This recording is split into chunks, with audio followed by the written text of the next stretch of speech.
When Arthur got back to the classroom, his friends rushed to his side. "You survived," said Buster, with no obvious signs of torture. Pinky added. He looked a little disappointed. "What happened?" asked Francine. Arthur let out a sigh. He held it up. He held up a large brown envelope. Ah, Arthur let out a sigh. "Mr. Haney gave me this." He held up a large brown envelope. "Mr. Haney gave me this." "That's it?" asked Buster. Said Buster. "Ah, that's it?" said Muffy. She reached out for a closer look. "What does it say? Is it sealed?" said Buster. "It's sealed." She she uh, she held it up. Francine, she held it up to the light. "It's sealed, all right?" Ah, Francine grabbed the envelope. "It's sealed, all right?" She held it up to the light. "And too thick to read through." "Give it a shake," said Buster, cocking his ears. Francine grabbed the envelope for a moment. It rustled softly. That doesn't tell us much," said Pinky. "Ah, that doesn't tell us much."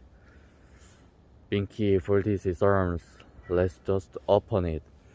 I can't," said Arthur. It's addressed to my mother. Uh, my mo- It's addressed to my mother, and look what's stamped on it. Private and confidential. "Oh, that's a bad sign," said Buster. "Good news is never private." "Besides," said Pinky, "you can't start making excuses till you know what kind of trouble you're in." "Didn't Mr. Haney give you any clues at all?" He he he was important." "That means it's bad news."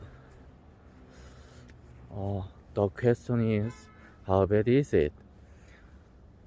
The This was not a question Arthur wanted to think about. "Oh no." Ah, ah. Buster frowned. Ah, Buster, Buster, frown, Buster, Buster, Buster, Buster right, Buster left, Buster left, Buster left. "Oh, I bet you lost the library books." "I don't think Mr. Haney gets involved with overdue library books. Besides, I just returned her mind." "Oh no," said Francine. "What?" said Buster. "Tell us," said Muffy. "Tell me," said Arthur. "Never mind," said Francine. It's too terrible to think about. It's too terrible to think about." Arthur frowned. "That's why you have to tell me." "All right," said Francine. "And you forced me into it." "Well, what if didn't pass Mr. Raybon's history test?" Arthur frowned. The big test had been the week before, and it had been the hard one. and had been heard on. Remember, Arthur? You told me afterward that you were how the Pilgrims came to America in 1620. She, Francine, is Francine. Pilgrims didn't came to America in 1620. She looked surprised. Really? Everyone else nodded. Well, still, the proof is right here. And if you fail that test, you may fail the holy year. The holy year. You know what they means. Summer school. Summer school.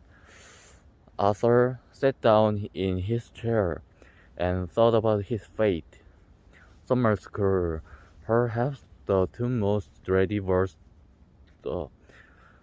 Perhaps the two most dreaded words the English language. He saw himself chained to the wall of a dark dungeon. Outside the barred window,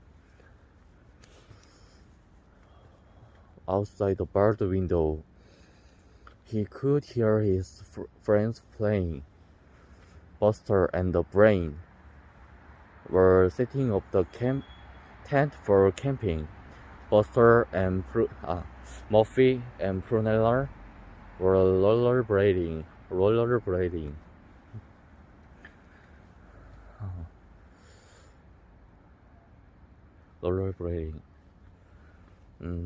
He hear his sir. And he all alone with only some thick, dusty books for company. Then the guard, Mr. Rabbons, worked in. A few dropped the stone. Not Arthur reached.